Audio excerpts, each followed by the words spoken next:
Ladies and gentlemen, welcome to the Jeremy and Andrew Show. And now, here are your hosts, Jeremy and Andrew.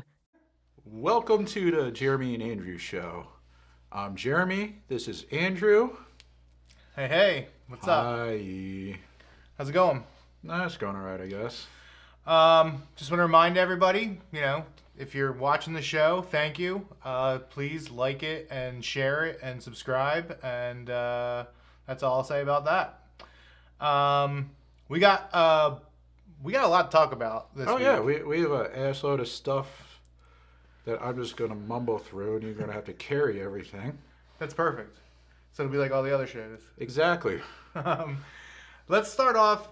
You were on the Crumb show recently. We've talked about those guys a bunch in the past.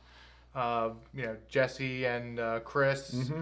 They're super supportive of our show and all the other comics. Obviously, they host the open mic with you and Dylan. Mm-hmm. But yeah, tell me a little bit about the Crumb show and how your experience was.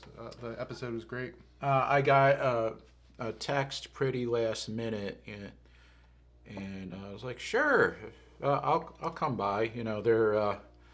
Their studio is kind of on the way home from work for me. Yeah. And their studio, like the outside part. Yeah, a little sketch. Yeah, it's a great place to dispose of a hooker.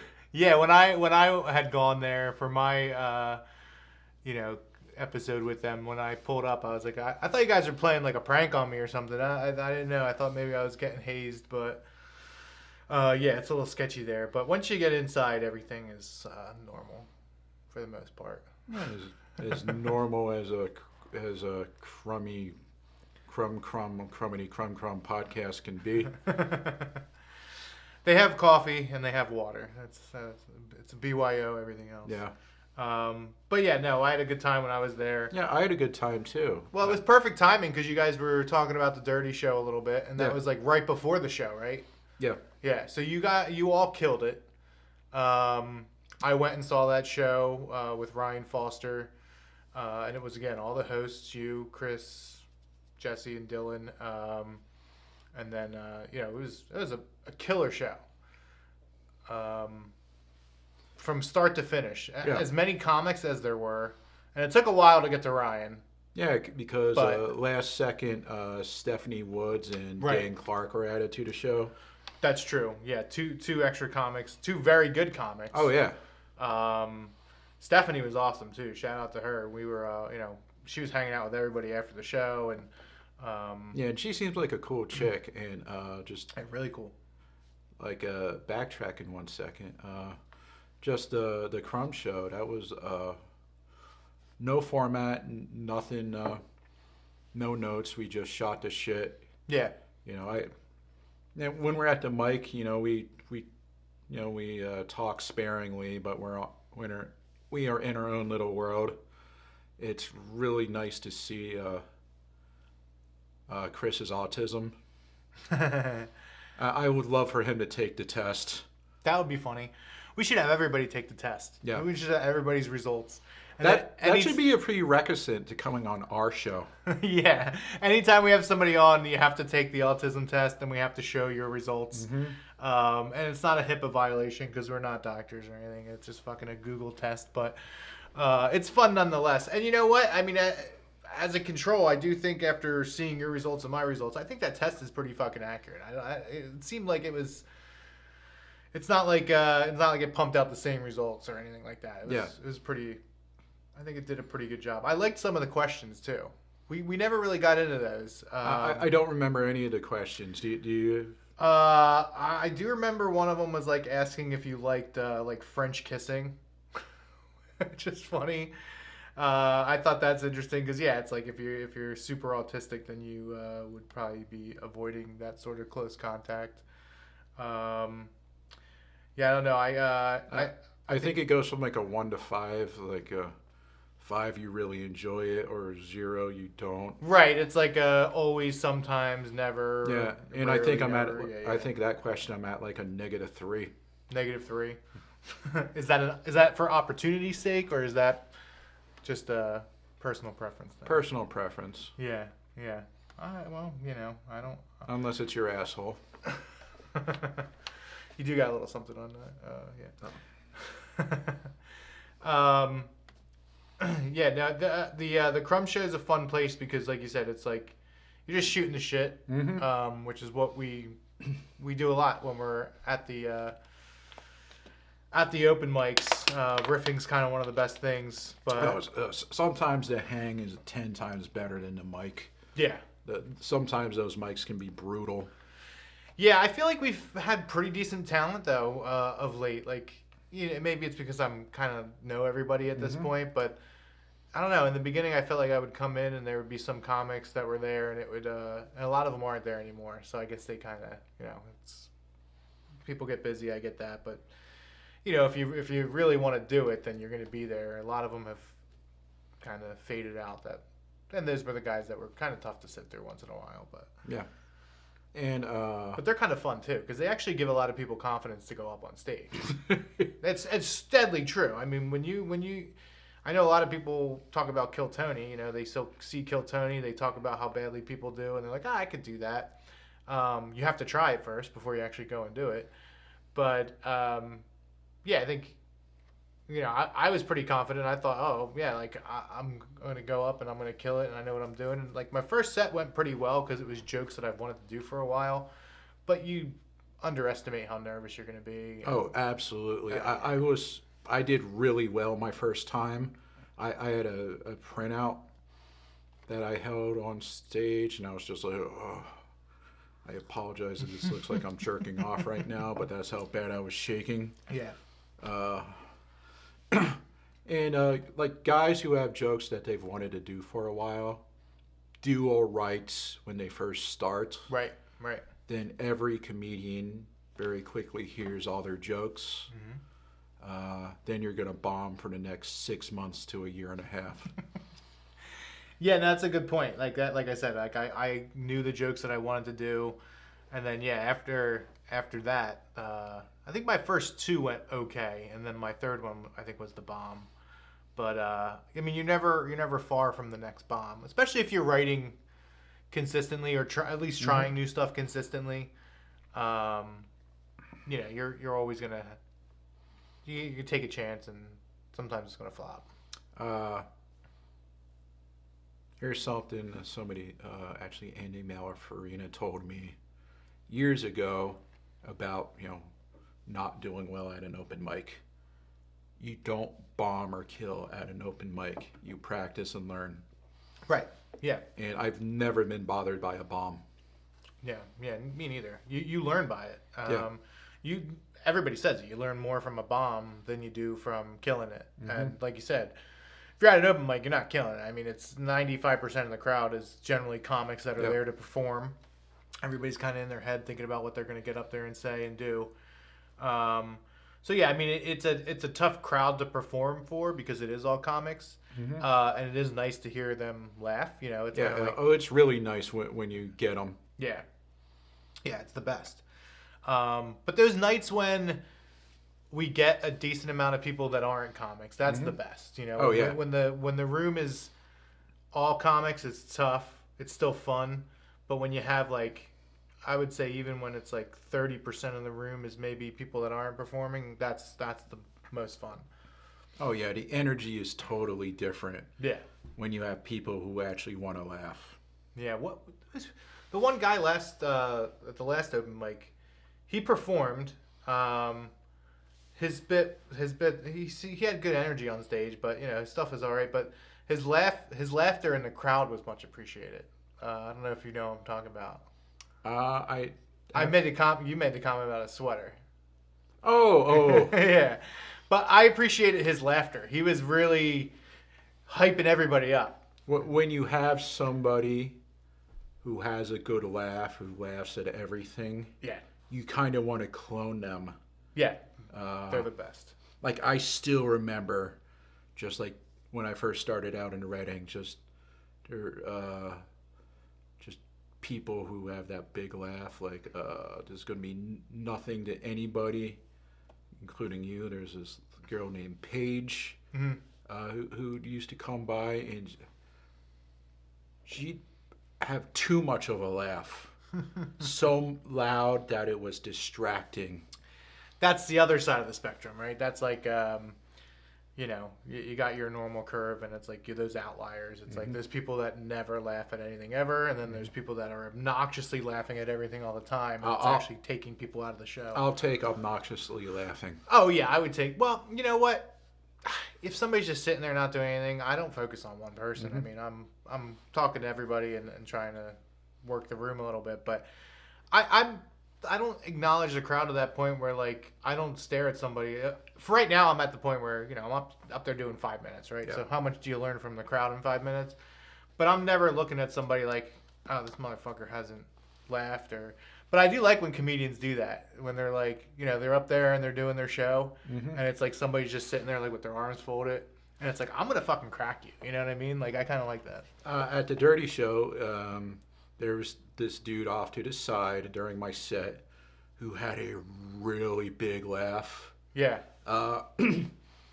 It was distracting in a good way. Right. So like, wow, I really got him. Right. But he was a larger gentleman. So. I remember watching your set back and hearing him cracking up at certain things. Yeah. Yeah, I took a second, like, I appreciate your laughter. Please don't die. Yeah.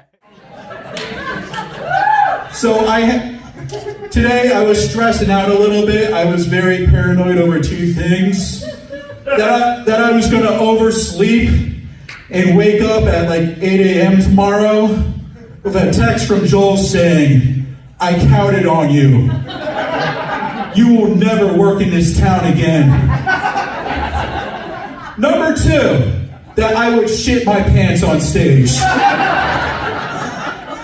That is a possibility. I made Italian beef stew today.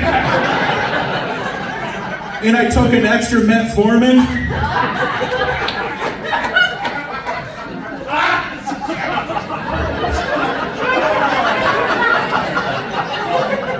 My asshole is like a witch's cauldron right now.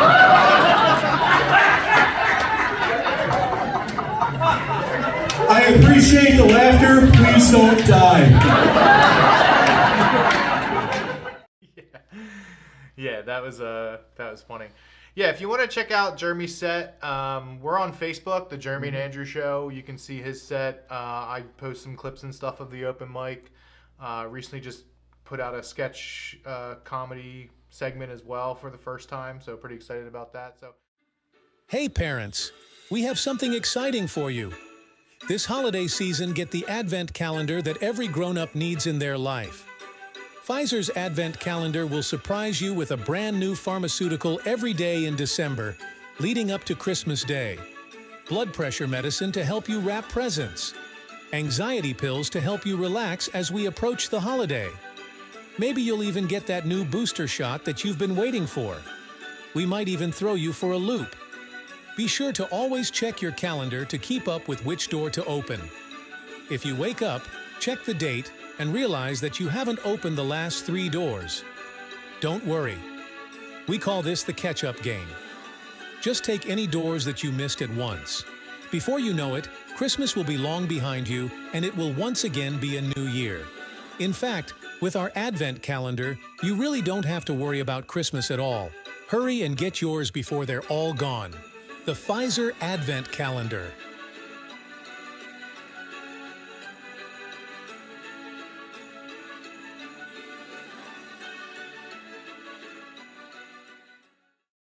Check us out on the Jeremy and Andrew Show Facebook page.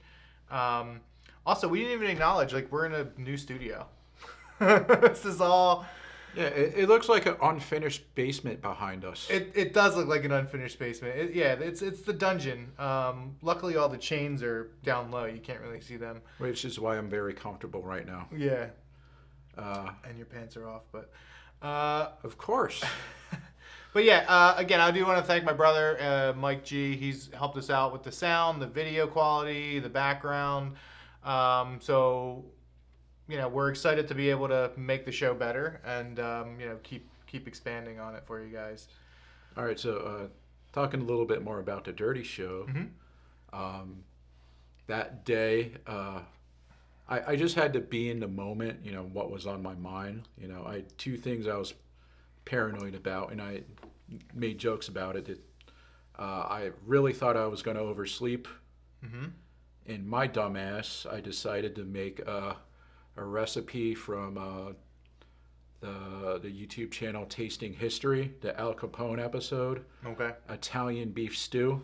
Sounds good. Yeah. And my gluttonous ass doesn't always drain the fat. So I legitimately thought I was going to shit my pants on stage. It would have been funny. Oh. It would have smelled bad though.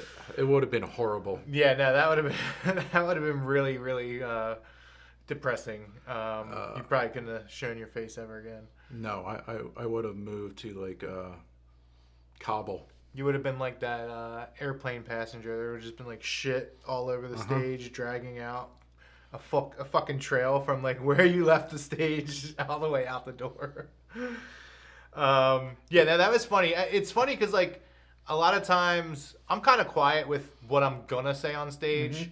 But when you come into the open mic and you like start saying certain things, I'm like, oh, he's gonna say that on stage. But it's funny because when I went to see you at the Dirty Show, you said those exact things about, how like you were afraid you were going to oversleep and you made... Yeah, when I was talking to people like Joel and the dude who always wears the Eagles. Alan. Yeah.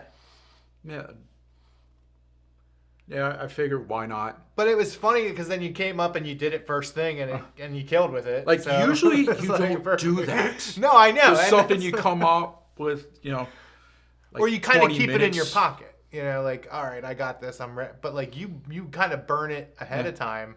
Yeah, but then it's still be in the moment. Yeah. Then the other thing I wanted to do is like, I said in the group text, I will buy any of the guys a beer, whoever does the dirtiest gay joke to Ronan, our host. None of the other guys did, but I went ahead with what I wanted to say. Yeah, your stuff with Ronan was good too, because he was hosting, so he came up between all the acts, so everybody kind of knew him at that point, Yeah. And then plus his whole set is, "Hey, I'm gay, big kick." Yeah, true. Yeah, Roro's a good kid. No, he is. He's funny too. Realistically, the best gay joke of the night was Ronan, and I'm not buying him a beer because you might think so. No, I'm kidding. Damn, I would have gotten that beer with one of my jokes, but we'll save it. I was stressing out a little bit. Like the Crumb show guys, they were a little late. I was like, "Where the fuck are they? Where the fuck are they?" They're always a little bit late. Yeah. They're on Rashid time. They. I had come to expect them to show up. They always show up, but 5 minutes late or whatever. It's not that big of a deal. Yeah, they're usually. It's an arduous trip from Norristown. Yeah, it could be. It definitely can be.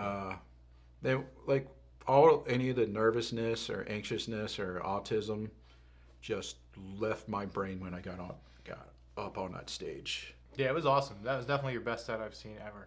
I'm gonna give that a solid 9.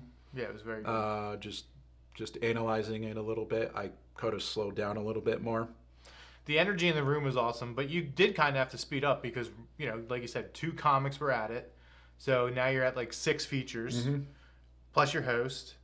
And then by the time Ryan got on stage, it was pretty late. Yeah. The Dirty Show. He would have done more time too, but it was already so late, I think. Yeah, the Dirty Show starts at 9:30. Yeah. Yeah, I was there until midnight. And it started at 9:45. Yeah. People trickle in from the bar and stuff. Yeah, I get it. A little bit more Rashid time. But I had seen Rodney Norman before you guys, and I watched a few of his clips online and stuff.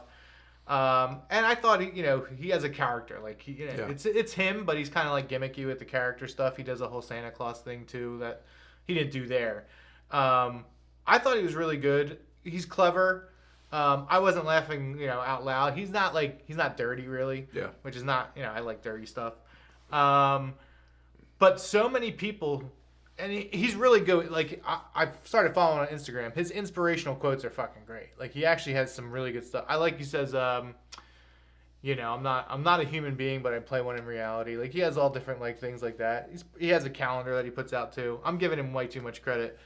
But the people that stuck around from that show for the Dirty Show, so you're talking about like they saw a 7 o'clock show, saw that entire show, saw Dan and Stephanie both be, fairly cleanish, and then they come up and do the Dirty Show. But it's like everybody stuck around for both shows basically. I don't know if anybody left. It seemed like everybody watched everything. It was awesome. It was a really nice crowd, and Yeah.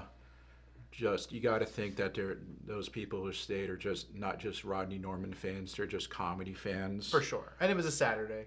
Yeah, Or Friday. So, and they were in it for the long haul. Yeah. Now, there's going to be another Dirty Show, right? They announced that already? Yeah. It's the 22nd of December? Yeah. Do we know who's in that yet? Walker Britt, Oh, Walker's great. Karen Schwartz, Oh, perfect. She's great. Rashid, which we've already mentioned. Yeah, he's wonderful. And headlined by Brendan Donegan. Okay. That's going to be a good show. Yeah. That's going to be awesome. The only thing I worry about is Karen really isn't dirty.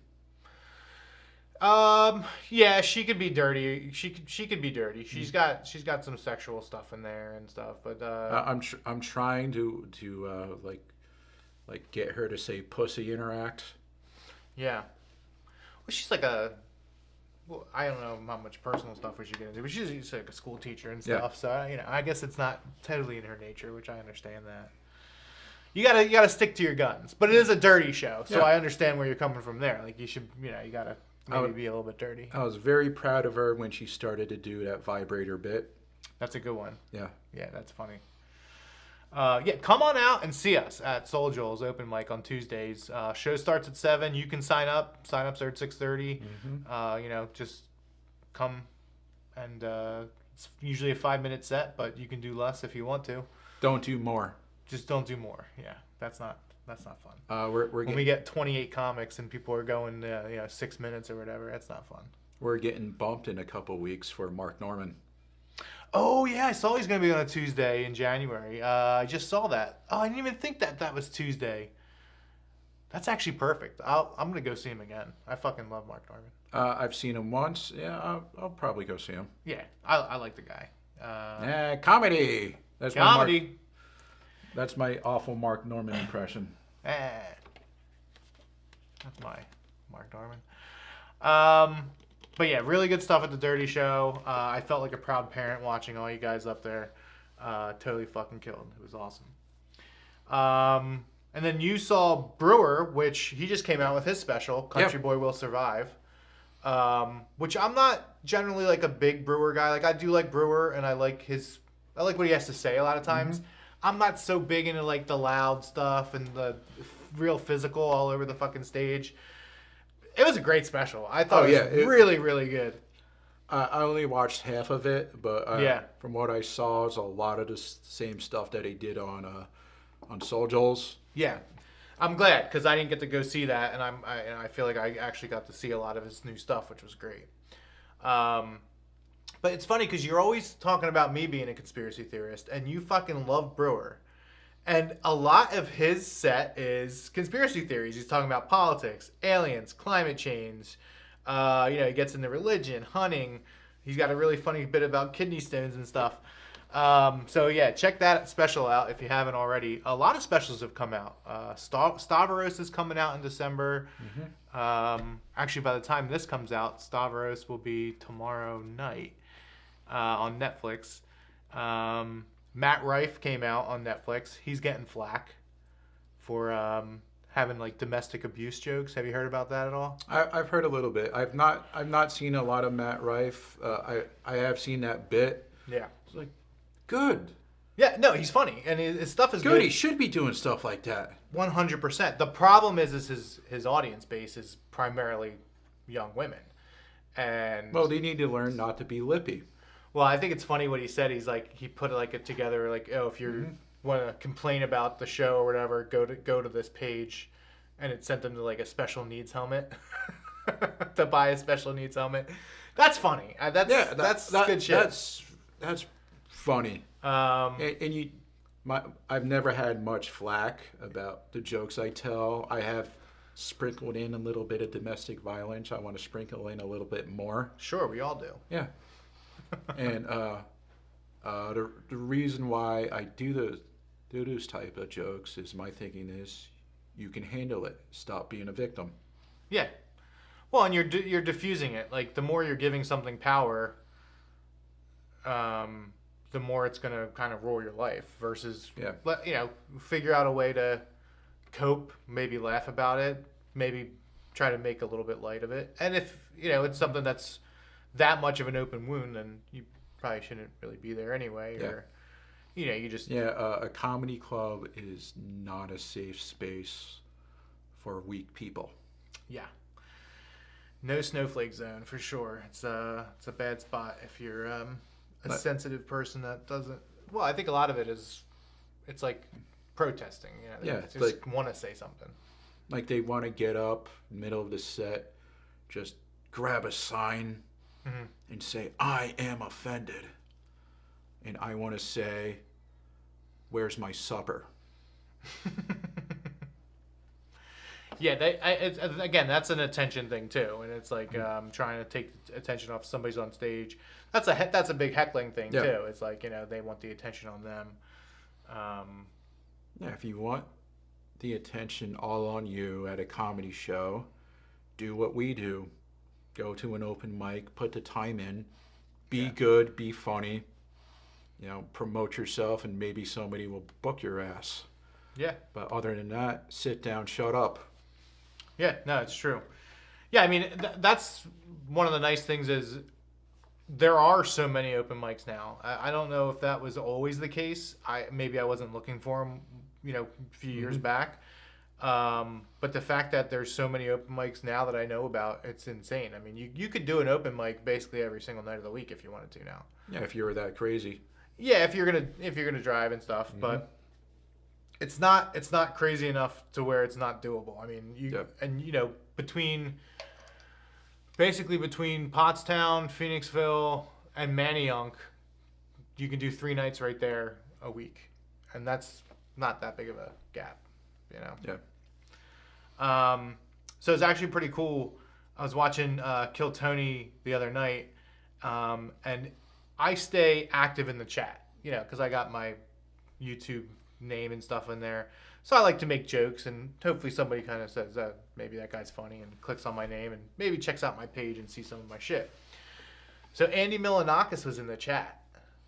Like, legit Andy Milonakis. It was awesome, dude. All of a sudden the chat just starts going crazy. Andy Milonakis is talking, and and he's like talking like down to earth with everybody. And obviously Andy Milonakis it's not like he's an A-list celebrity. He hasn't really done shit in a very long time. Not that I know of, at least. Remind me who Andy Milonakis is again. Andy Milonakis. He's Andy Schmilishmakis. So he was on MTV. He had kind of like not a sketch comedy show. It was more like kind of like Eric Andre style. Yeah.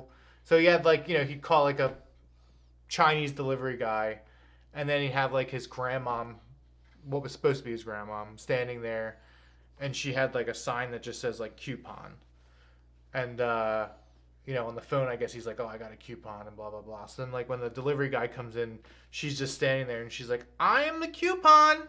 Okay. I am the coupon. Didn't he have like a small part in that movie, Waiting with? He was huffing on the whip, which is one of my favorite movies. Yeah, Waiting is a phenomenal movie. Very underrated. Yeah, that's a really good Ryan Reynolds film. And if you've worked in a kitchen, it becomes a documentary. Yeah, it really.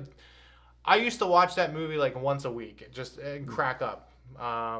The bat.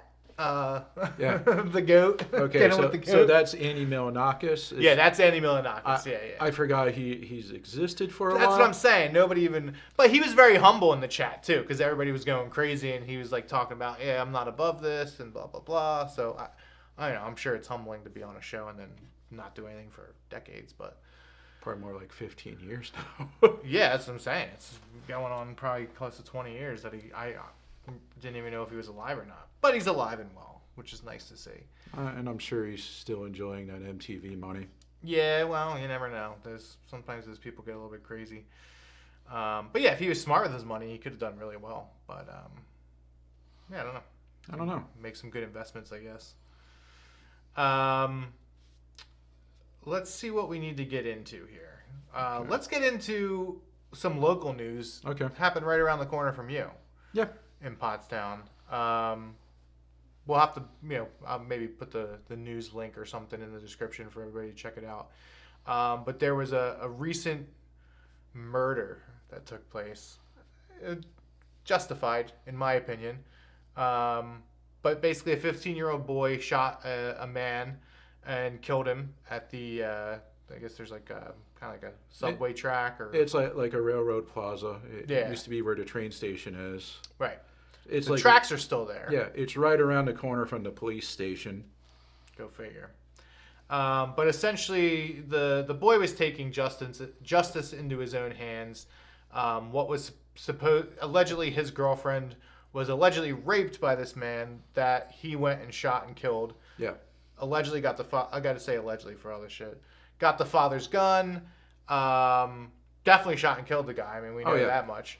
Yeah, the guy, like, he got into an argument with the dude, shot him twice, close range, shot him in the face and killed him. Now it sounds like from the article, like the people that were there around him like wrestled the kid down, like subduing him, which is actually kind of nice to hear. You think most people just fucking run in the other direction, or I guess maybe they figured, all right, it's just him, or maybe the kid was small. I don't really know all the facts about that. I mean, 15 years old, they're not going to be plastering this kid's face all over the news, right? Because he's a minor. So, but yeah, I mean, the more I read into the article, the more I do think it's justified, because obviously the rape, but the I don't know what the mother's doing of this young girl, because the mom didn't want to go get the girl checked out at the hospital and didn't want to press charges. And if you're a 15-year-old kid, I remember in high school, I mean, it was basically right around when me and my wife actually started dating in high school. Yeah. If that happens to you, that's traumatic. I mean, I would want to do anything. If you're 15, your boyfriend, your girlfriend, that's your whole fucking life. Exactly. Yeah, and I mean, kids are fucking shooting up shit for way less. Yeah. I thought that was a nice change from just the drug deal gone wrong that you usually get in Pottstown. Yeah, I've seen a few of those. There's a few of those, I forget what page I follow on Facebook, but they'll be like, just pop up like pedestrian shot or somebody was shot. And you see those more often than not, actually. But yeah, like I said, I think it's definitely justified. I think the kid should get a fucking medal, to be honest. I give that kid a solid, B+. Yeah, I think he would have got an A if he unloaded the whole clip. 2 shots got the job done, though, Yeah. so that's pretty impressive, right? I mean, I guess at close range, like you said. As I'm here reading that story, and I'm thinking to myself, how would I have done it? I'm a little older. I have probably a little bit more rage. Sure. Have you ever put any thought into, if somebody did that to your loved one? Not that specific scenario. I mean, I've had issues in the past. Do you think you could do it? I think everybody's capable of doing it. I absolutely know I could do it. Yeah. I think everybody's capable of doing it. I think some people would say that they're not, and they're wrong, because it's just the right scenario, the moment, the rage, the whatever it is. Here's how I would do it. The object, you just bat somebody over the head with something. Industrial-sized trucker crowbar. Wait. I'm not going for the headshot. I'm going for the ass, the Achilles, the ACL. Always going for the ass first, this guy. Yeah. Just enough so my justified victim can't, wriggle away. Then we're going to another location. Going for the ass again? No. Where I've set up the kill room. Ah, yes, the infamous kill room. Yes. Dexter style. Yes. You have to do it. Yeah, I want the last words this person ever hears is, your punishment is death. I think at that point they probably know it. You should make it weird. Mm-hmm. Like, you took the last donut, and then like they'll die being like, what the fuck is he talking about? Like I don't want it like an episode of Whose Line Is It Anyway? I want it like Philip Seymour Hoffman in the movie Red Dragon. Have you seen that movie? If I did, it was a long time ago. Well, Philip Seymour Hoffman. R.I.P. Rain Man. Yeah. Ralph Fiennes like pushes him. He's in a antique rocking chair on fire. Holy shit. Red Dragon? Red Dragon. That's in the same universe I don't as remember of that. Silence of the Lambs. I think I'm thinking there's a movie. I think it's called Kiss of the Dragon. No, is that Definitely it? not. There's a movie with Jet Li. It's really badass. He puts a pin in the special part of this guy's neck. You ever see this? No. It's like an acupuncture pin. He puts it in the guy's neck, but it sits in there, and it's enough. The guy can't move, so he can like talk to him, and he tells him his death. He's like, the second I remove that pin, the blood is gonna like rush into your head and your eyes and your nose, and it's like pour out your. So he like tells the guy, he knows he's already dead. Like the pin's there, it has to come out, and the guy and he pulls it, and it's just like, it's fucking wild. That's a cool movie. Yeah. Jet Li, whatever that movie is. So basically, what I'm trying to say is, if you R-word any of my friends or my family, I'm gonna set your ass on fucking fire. Yeah, don't grape anybody. Yeah. We can say grape. That's okay. Yeah. For YouTube purposes. Yeah, that's a brutal way to go. Yeah, I haven't really thought about it much how I would do that. I guess I would try to do it where I would get away with it. No, I think if it's that, it's that justified where it would almost be like you would do everything you can to just like ruin that person's life. Like, you know, if everybody knows about it, then they can't get a job. They can't, you know, they'd be fucked. Their life would be a living hell at that point. But Yeah, and from what I read on Reddit about that piece of cunt that took to the face, meth dealer, homeless guy. Where does he keep his meth? Where Where does he cook his meth? Have you never been in a homeless encampment behind the Tent City? behind the community college? I just thought they were really avid campers. Dumb liberals give them all kind of shit, Oh yeah. and they just fucking waste You it. see, they have like the fucking vending machines for like Narcan and like dirty needle or clean needles. Yeah, you get a dirty needle out of the machine. All that stuff's totally free, and yet people are still like breaking the fucking machines open and taking everything out. It's like it's free. Like you don't have to break the glass. It's like when somebody leaves their car unlocked because nothing's in there, and you just don't want your glass broken. They still break the glass. And like, I get that some homeless people are just downtrodden, bad luck. Sure. Like a lot of us, myself included, have been closer than they've been willing to admit. Yep. To sleeping in their car. Oh yeah. But the rest of them are just mentally ill, pieces of shit, dodging responsibility, on drugs. I think they should change it from homeless to carless, because if you're carless, then you're definitely on the street. But if you're just homeless, then you're sleeping in your car. You have to knock everybody down one notch. And which at that point, that's just urban camping. Yeah, nothing wrong with that. But Van life. Hashtag van life.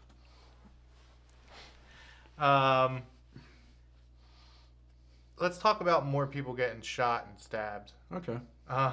Derek Chauvin got stabbed. You know who that is, right? Yeah. Okay. My homie D Chisel. Yeah. Yeah, I mean it's wild. Like he went to appeal, obviously his sentence, and like that day after he appealed it, he got stabbed and this is in federal prison. So I'm just curious to see what comes out about, like, you know, the camera's not working or what took place. I mean, they're trying to kill him because they don't want him to appeal it, because everything with Black Lives Matter has already been a huge sham, and everybody knows it. And it's like, if Chauvin, actually, maybe they're holding it. Maybe they want him to get out of prison at some point. Maybe they're just waiting for right before the election or some shit. He definitely got fucking railroaded. You know, there's no way that he should be doing 25 years. No. Yeah, it's insane. Like, he should be guilty of something, but to think that, you know, he's guilty of 2nd-degree murder, 3rd-degree murder, manslaughter, all crimes with very specific definitions. I feel worse for, I'm trying to find the woman cop who meant to pull her taser and shot the young black kid. And the kid was not even supposed to be driving the car. He was like driving the car illegally, didn't even have a license. And I'm pretty sure she got like a decent amount of time in jail. We're going to find it. Kim Potter. That's who it was. Do you remember that story at all? Yeah, I did. Yeah, so... no, this can't be the right person.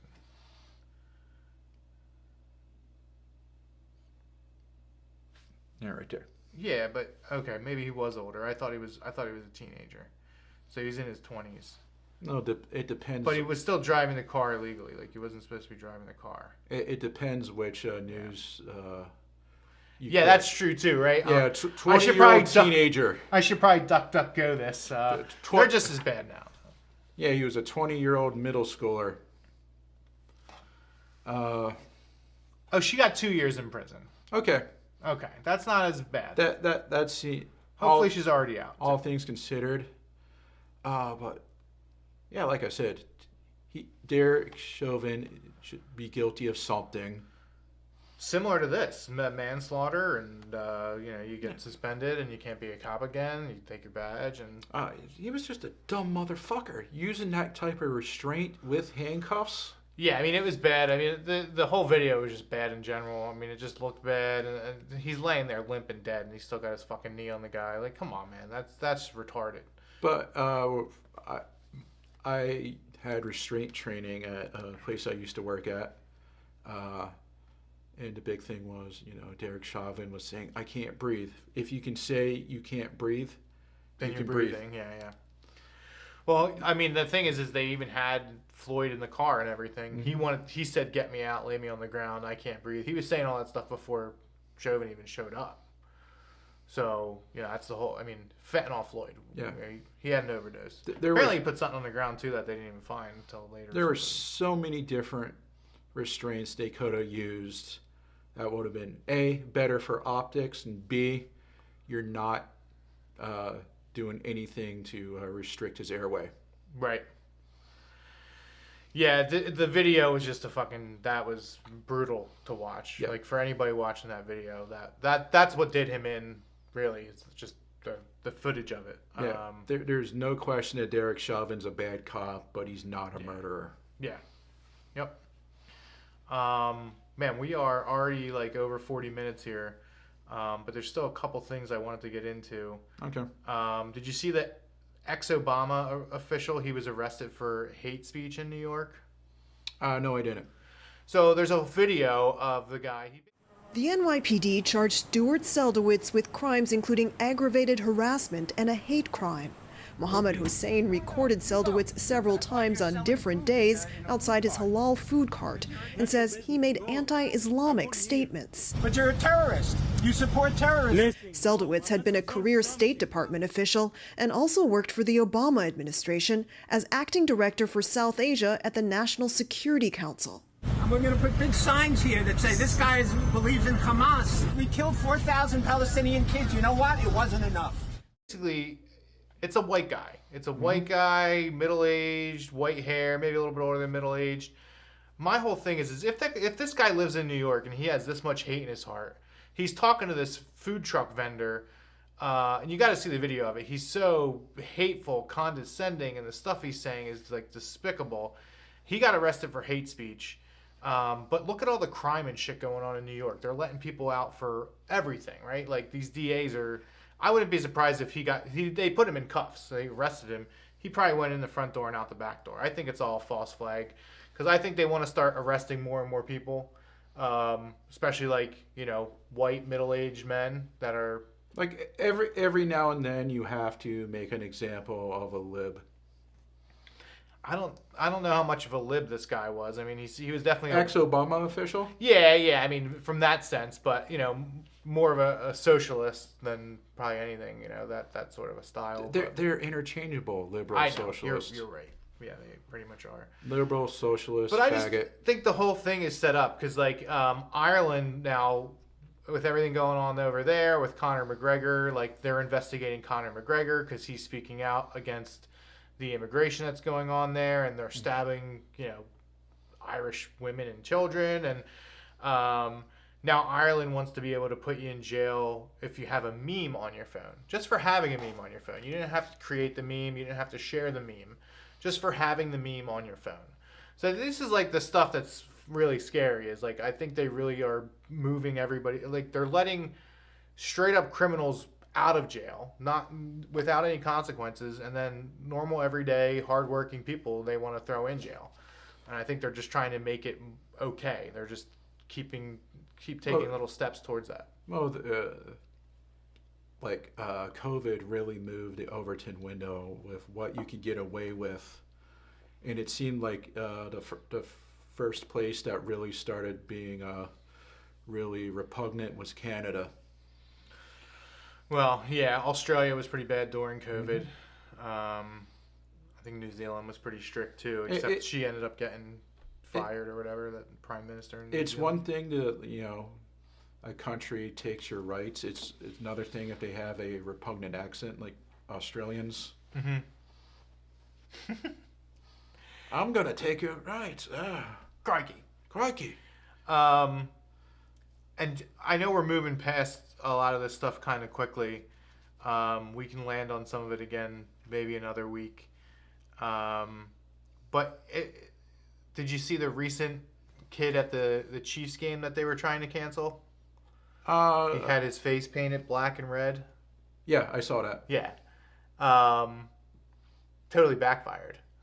The kid's a Native American. Like they tried to say he's like in blackface and he's insulting Native Americans. Like he had the black and the red, and he had the headdress on. And this douchebag reporter Karen Phillips, of course his name's Karen. Tries to like cancel this kid for being racist. This is a young kid. Dude, this kid better sue this fucking. They're gonna sue his balls off, I'd imagine. Oh yeah, the Covington kid. That kid never has to work a day in his life. Yeah, I don't think so. I think he's gonna end up making out really well from this. And they're showing a lot of his. He plays like defense and stuff on his team, and they're showing like his tackles and stuff. Mm-hmm. Like they're showing all his clips. So like, this kid's getting great exposure, and you know what? Good for him. I just love how all this shit keeps backfiring. I love when the cancelee. I love when people who try to get people canceled get canceled. Yeah, I love it too. It's happening to Fallon right now too. Jimmy? Yeah, he had a transgendered lady on, and called her Bud. Oh. And it was like very innocent, like very like, oh wow, congrats, Bud. Like, he's probably said that to female actresses, like biological female actresses. But, and don't get me wrong, like I can't stand Fallon anymore for what he's become. But I mean, I used to love Fallon, back in the day. But he's just pushing the mainstream bullshit now. Like Colbert, who's fucking sick. Oh, again. Colbert hasn't been funny in like 15 years. Well, he's running around in like vaccine costumes and shit. Like, that's not funny. Speaking of vaccines, unvaxxed sperm is going for thousands of dollars apparently. So I don't think I actually have to get a job anymore. Can it be unvaxxed, but type 2 diabetes? That's a good question. Because if not, I got jizz for days and Daddy's got bills to pay. Yeah. Yep. That'd be a hell of a way to make a living, to be honest with you. I do work in a lot of overtime. Oh, yeah. Yeah. And I'm autistic. I can jerk off all day. That's your superpower? Yeah. Till your hand gets tired. Oh, And you just put it between the couch cushions. When I was like 12, 13 years old, first discovering how my body works, one day I went a little crazy. Pulled it off. No. 36 times in a row. What the fuck? That's not possible. Yes, it is possible. I did it. No, it's not. Yes. Your balls would fall off. You're not. You're shooting sand at that point. Not like it was a little dust. But I did it. Okay. All right, I'll believe you. Last thing. Let's finish on this note. Okay. Since we just had Thanksgiving and Black Friday and everything, have you seen the demise of Black Friday? It's gone from 2018, 2017, people lining up outside the stores, to now it's like there's nobody even going. And then there's a great video of this woman. She's like in one of the stores and it says Black Friday sale, and the sign will say like, $6.99, and she'll move the sign and the regular price is $6.99. So she was doing this with like multiple things around the store. Black Fridays has turned into just a whole month of December, basically. Well, that's what it has become. And part of that is to bring up the statistics of, it's really all of November, because what happens is right after Halloween, they start like putting out these Black Friday sales within like a couple weeks of Halloween. And now they want to say like, oh, Black Friday spending is up 2%. Well, we know inflation's up way more than 3%. So if spending's up 2%, then there's already a gap there. And then they're making it so it's like, oh, Black Friday sales, but it's actually like not just on Black Friday, it's like the whole week before Black Friday or the week and a half before Black Friday. So just skewing the numbers astronomically to make it seem like people are out there spending and the economy's good, but we all know. Like, good. I'm glad Black Friday's gone. Do you know how much of a pain in the fucking ass it is if you're driving an Uber and you're trying to get around the outlets? No, dude, that place is a fucking shit show over there. A trip that should take 5 minutes takes a fucking hour. But they used to, even with the outlets, they would have a big sign directing people off and stuff. Like I don't think they had that this year. No, good. Yeah. You're coming home from Thanksgiving. I'm going to be super local here on 422. Mm-hmm. There's a fucking traffic jam. Yeah. Good. No, I hate shopping. I hate people who would do that, and it's mostly women. You fucking bitches. Yeah. If you got cock and balls and you're an alpha male, And stop saying you're buying us something and you're not. You're putting it on our fucking credit card that we have to fucking pay. All right? Last thing, since we're talking about the holidays, really cool drinking game that I saw. Okay. And I know you're not a drinker, but this one looked like fun. And I'll put up a picture of it. But basically what you do is you take a Santa hat and you put it on the corner of your television, and then you watch a movie. And any time that the hat ends up on somebody's head, you drink. Okay. Fucking great game. Very simple, very fun. I'm going to do it probably later today. I'll do it with some Coke Mountain Dew Zero. There you go. Do you drink eggnog? No. Oh, it's so good, especially with some rum. All right, we went long this week. We got something really special next week for you guys. We're going to be honoring another comedian. Hopefully you guys like the Patrice O'Neal special that we did, the Harassment Day special. But a little bit of a different comedian, not a stand-up guy, more sketch comedy. So stay tuned for our next show next week. As always, check me out, andrewg.comedy, and Jeremy Hupshire for everything. Love you guys. See you next week. Bye.